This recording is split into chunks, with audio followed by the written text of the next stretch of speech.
Over 80 riders lined up for the start of the 88th running of the annual cross-country cycling classic.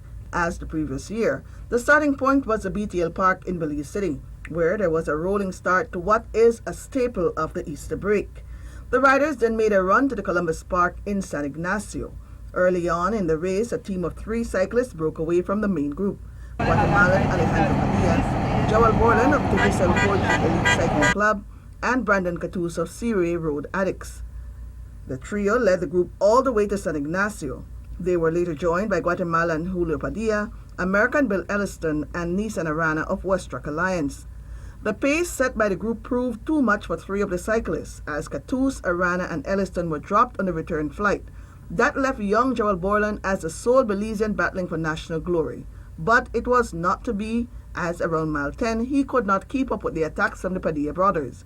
And so it was the Guatemalan brothers who made it into Belize City all alone and crossed the finish line with Alejandro just ahead of his younger brother Julio with a time of 5 hours, 51 minutes and 9 seconds.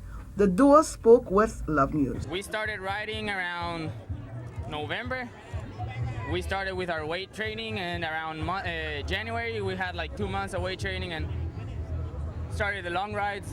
January, February. Our last week of February we had our first race. We've done 6 races up to now. So we got pretty decent leg speed and we're starting to get into shape. Next weekend we fly to California and we're racing a couple races there next weekend, and then we have like 6 straight weekends of racing. So we're going good right now. Your first 6 races, they were all in Guatemala, or were you doing them internationally?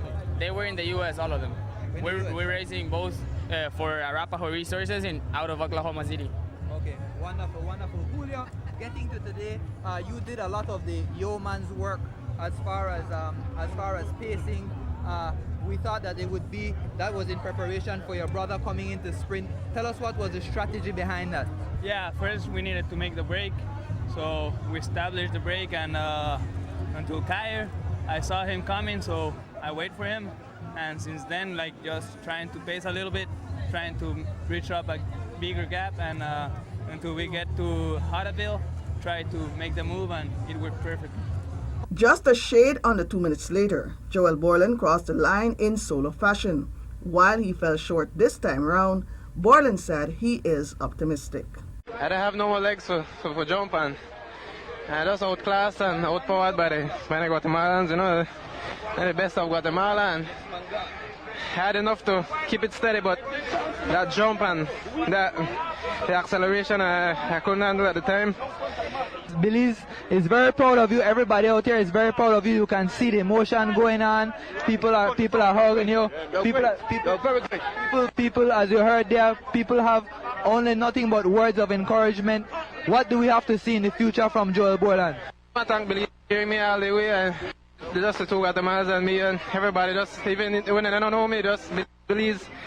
And I knew I had to try to come big and try to come up big, but this is not the last. I mean, next year I know I have to plan stronger and just expect more, you know. The question of who would finish in 4th position would be answered some 6 minutes later, as it was a sprint to the finish line that was won by Brandon Catus.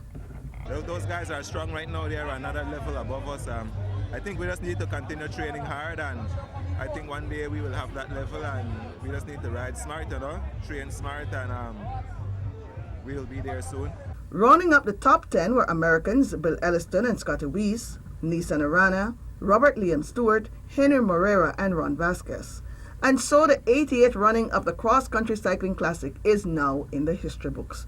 Reporting for Love News, I'm Ava Diaz Sosa.